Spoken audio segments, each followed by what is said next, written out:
Furious members of staff at RTE have expressed their deep concern over a new promo video for their news and current affairs. The National Union of Journalists, RTE Newsroom Chapel, has written to management to ask for the temporary cessation of filming on a controversial ad.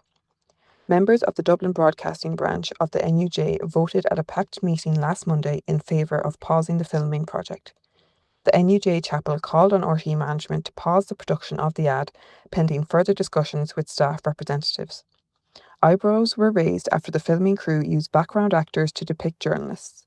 The TV promo will also feature a number of well-known RTE journalists. The newsroom was also given something of a glow-up with props like potted plants, which were taken away once the filming ended.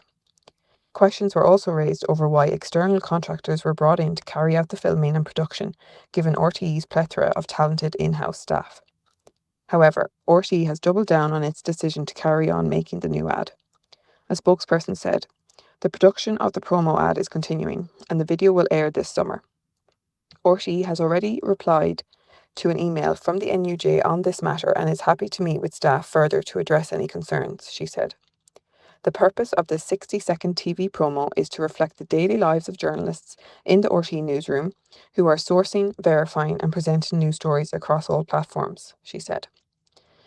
She said the extras were used out of focus and there were minimal additions to the newsroom, with the plants used to obscure a plug board. The newsroom is currently being refreshed as part of a 50,000 project, and the area where the ad was filmed is yet to be upgraded. RTE Director General Kevin Backhurst will go before the Oireachtas Media Committee this Wednesday. He and fellow staff members, including Adrian Lynch, are due to answer questions relating to policy, governance, expenditure and administration at RTE. This comes after RTE admitted it wrote down €3.6 million on a partly failed IT project to replace its finance and HR systems.